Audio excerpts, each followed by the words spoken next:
On observe très visiblement le changement climatique en forêt de Swan, surtout vis-à-vis du hêtre. Donc dégarnissement des cimes, chute de branches, descente de cimes sont des phénomènes très récurrents. Au niveau global, on observe des canicules plus nombreuses, une sécheresse répétée, des pluies très intenses à certains moments, donc globalement un changement climatique observable. Le changement climatique, ça va engendrer des phénomènes un peu extrêmes et donc on observe effectivement des tempêtes qui sont de plus en plus récurrentes, généralement aux environs du mois de février-mars. Donc plusieurs tempêtes peuvent se suivre l'une après l'autre et donc ça a des impacts réels sur la forêt, sachant qu'elle est déjà affaiblie avec le changement climatique et donc on voit de plus en plus de chablis, donc des hêtres qui tombent en forêt lors de ces épisodes de tempête.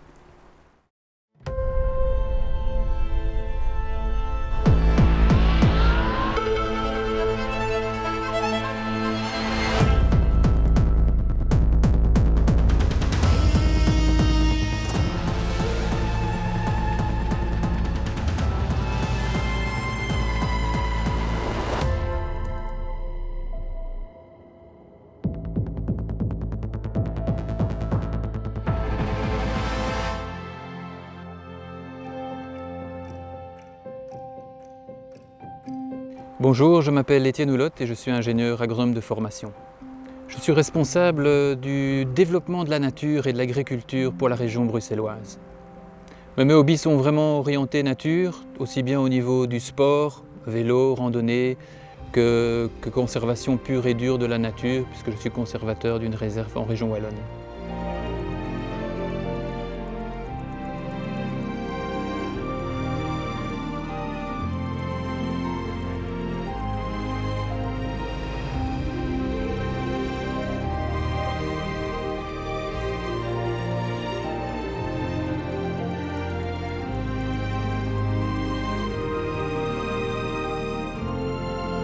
Oui, la forêt de Swan, dans sa globalité, a une superficie de plus de 4400 hectares située sur les 3 régions et nous gérons plus particulièrement la partie bruxelloise de la forêt de Swan, soit plus ou moins 1700 hectares qui sont une forêt résolument périurbaine.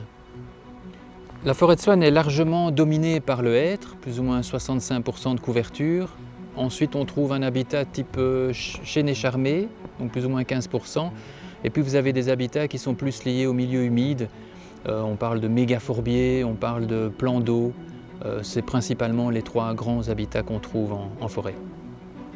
La principale caractéristique de cette forêt, c'est ce qu'on appelle la hêtraie cathédrale. Donc c'est vraiment des hêtres qui ont tous le même âge à peu près et une dominante, un âge moyen plus ou moins de 140 ans et qui ont aussi poussé très haut pour aller chercher la lumière. Donc on a des arbres qui peuvent atteindre 40-45 mètres. Et ça donne ce faciès très caractéristique. Elle est protégée à 4 niveaux, donc elle est au niveau du patrimoine naturel. Elle est également classée comme zone d'espace vert au plan d'affectation des sols. Et plus récemment, en 2016, elle a été classée Natura 2000. Et dans la zone Natura 2000, il y a plus ou moins une dizaine de sites également qui sont en réserve forestière ou réserve naturelle. Et tout récemment, on a également eu un classement UNESCO sur plus ou moins 60 hectares de cette forêt. Une des principales pressions, c'est la pression urbaine. On a une forêt périurbaine avec 1 200 000 habitants qui habitent à côté. Et donc évidemment la pression récréative, donc le besoin du citoyen de se reconnecter à la nature, de venir faire son sport dans la forêt, etc. est en constante augmentation. Et surtout dû au fait qu'on a eu l'épisode du Covid et le réchauffement climatique qui accentue cette pression. La pression immobilière est en augmentation. On voit le nombre de permis qui augmente sans cesse, surtout en zone de périphérie, donc en lisière de forêt. Et on a aussi vu que les promoteurs immobiliers utilisent en fait la proximité de la forêt comme argument commercial pour louer ou vendre leur appartement.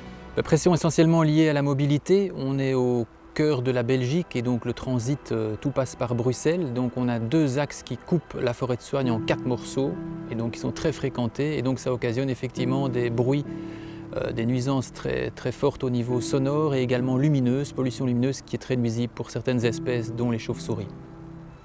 De façon assez anecdotique, on exploite plus ou moins la moitié de la capacité de production de la forêt.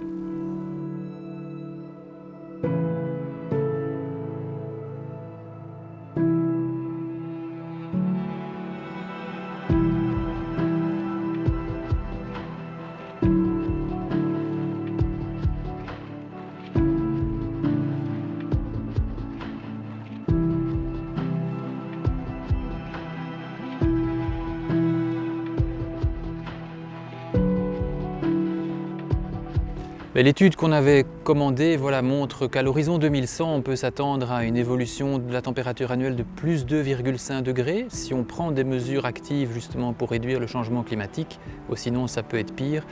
Mais clairement, depuis maintenant pas mal d'années, on remarque effectivement une augmentation des températures, des phénomènes de canicule qui sont très récurrents, des longueurs de canicule, donc l'intensité de ces canicules qui est vraiment assez forte. Donc tout ça montre le réchauffement qui est bien là. À nouveau, les scénarios qu'on prévoit pour 2100 prévoient de toute façon une diminution des précipitations de l'ordre de 4% annuel.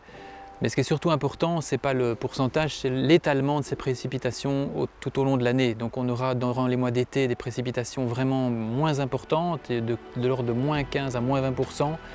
Et on pourrait aller aussi avec on voit de plus en plus des sécheresses printanières qui arrivent à partir du mois d'avril et qui peuvent perdurer.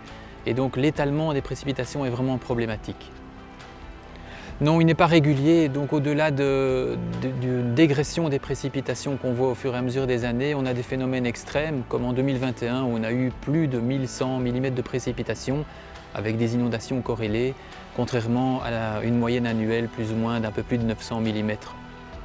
Oui, la forêt de Soignes est effectivement vulnérable de par le fait qu'elle est constituée majoritairement d'une seule espèce qu'est le hêtre, et le hêtre est très sensible aux phénomènes de canicule et de sécheresse. C'est une espèce qui apprécie une régularité dans son approvisionnement en eau, et que donc du fait que les précipitations diminuent, mais également que les nappes phréatiques ont tendance à diminuer également, en fait le hêtre ne se trouve plus tellement en station et donc encaisse réellement le changement climatique.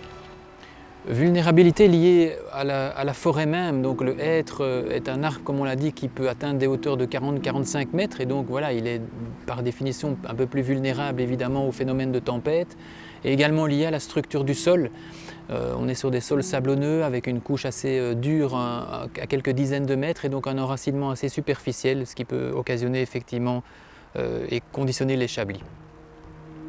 Les milieux humides en fait sont difficiles également dans la mesure où les niveaux d'eau ont tendance à baisser. On a parfois des plans d'eau qui sont complètement à sec et donc on imagine bien la conséquence que ça peut avoir sur des espèces type amphibiens, donc liées aux milieux humides, également pour les plantes. Et donc ce qu'on voit aussi, c'est qu'on risque d'avoir, si ces milieux restent trop longtemps à sec, une refermeture des milieux qui vont redevenir boisés via les saules et les aulnes pour commencer. La vulnérabilité de la forêt de Soignes est accentuée par le fait que c'est une forêt 4000 hectares mais isolée du reste. Donc on a une forêt qui n'est pas en fait en liaison avec une autre forêt et qui plus est, elle est fragmentée, comme on l'a dit, avec 4 axes principaux qui traversent la forêt. Donc on a 4 morceaux et donc ces deux facteurs-là accentuent la vulnérabilité du fait qu'on a une difficulté pour la dispersion des espèces et le brassage génétique qui est lié. Les populations autour de la forêt sont, oui, de plus en plus impactées par le changement climatique. Donc on observe quelques degrés en plus systématiquement entre la forêt évidemment et la ville et surtout les zones les plus minéralisées. Donc on voit de plus en plus maintenant le phénomène d'îlots de chaleur et donc les personnes encaissent réellement des températures très élevées en période de canicule. Le premier réflexe des communautés, c'est d'essayer de rechercher la fraîcheur par n'importe quel moyen. Et donc la première porte qu'on a, c'est effectivement la fréquentation de la forêt de Soignes, de venir en forêt pour se rafraîchir. Et que donc effectivement la fréquentation est en constante augmentation en forêt de Soignes.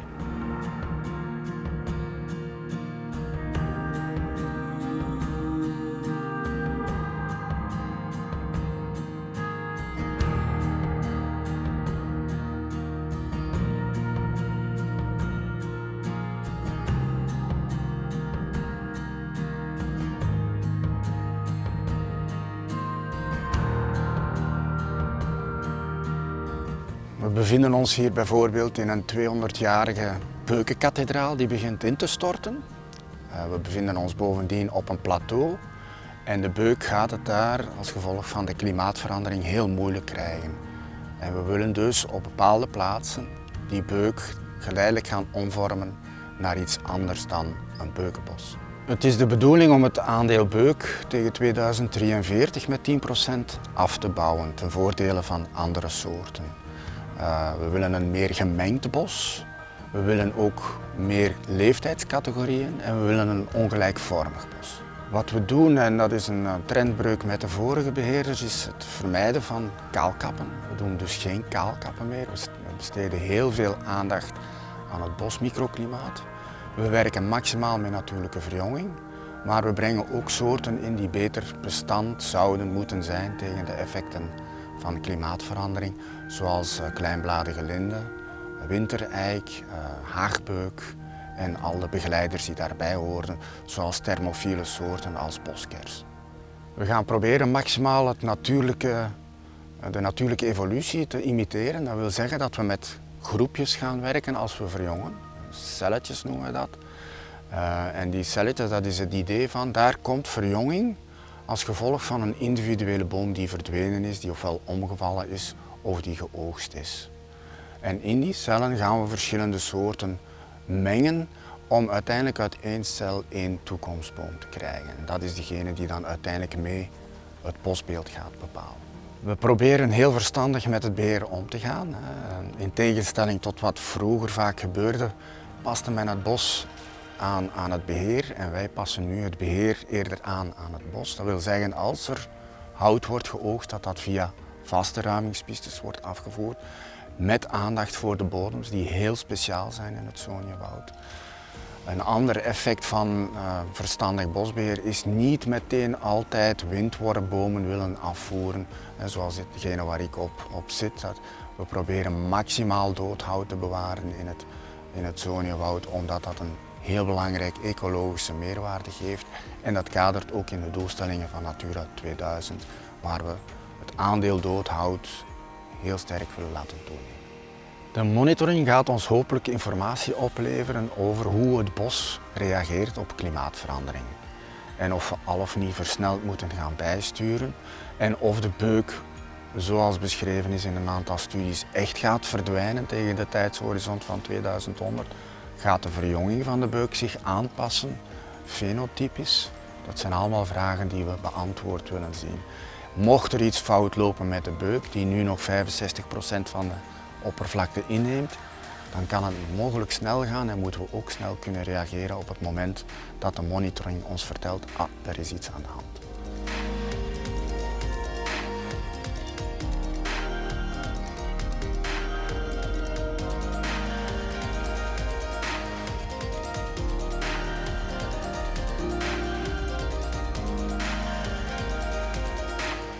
Mais face à ce dont on a parlé, la fragmentation et l'isolement de la forêt, il est important de voir comment on peut relier cette forêt à d'autres massifs ou d'autres espaces verts. Donc les reconnectivités écologiques, pour moi, ça c'est une véritable opportunité sur laquelle on doit investir. Et donc la région bruxelloise, au-delà de la protection de la forêt de Soignes, voilà un plan nature qui a été adopté en 2016. Et donc ce plan nature vise deux gros objectifs. Le premier, c'est la reconnexion du citoyen à la nature, ça c'est une chose. Et la deuxième, c'est vraiment de renforcer ce qu'on appelle le réseau écologique, donc les connectivités écologiques. Et donc on a un gros travail à faire de la forêt vers le centre-ville. Donc on va travailler beaucoup sur l'extension de la zone forestière vers le centre de la ville, en travaillant sur le réaménagement de certains espaces verts, le réaménagement de certaines voiries, etc. pour recréer ces connectivités forestières. Et après, on va travailler aussi sur le développement de deux autres sous-réseaux écologiques, comme on dit, tout ce qui est milieu lié à l'aquatique, donc au milieu humide, et les zones ouvertes du côté d'Anderlecht, qui sont d'autres types de milieux.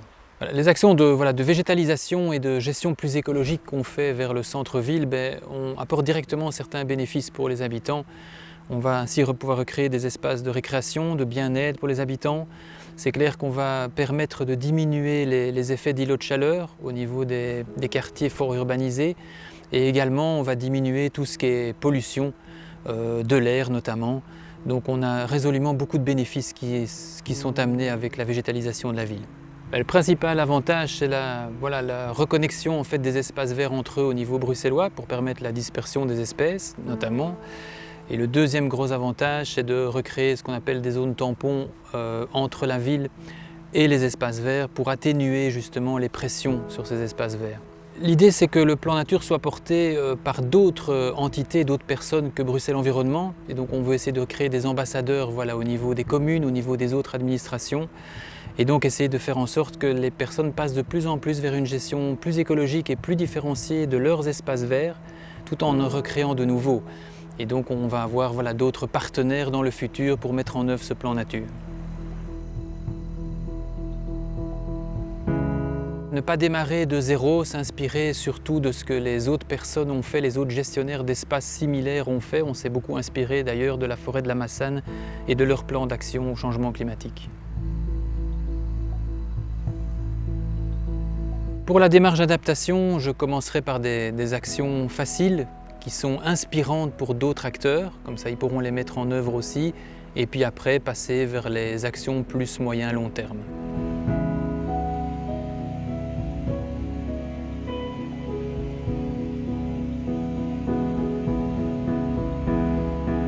Mais le changement climatique, ce n'est pas juste une histoire de naturalistes ou de forestiers. En ce qui concerne par exemple le massif de la forêt de Soignes, on est vraiment sur des multifonctionnalités et donc il faut essayer d'intégrer au plus vite en fait, les citoyens et tous les autres acteurs qui utilisent la forêt dans les concertations et le développement du plan d'action.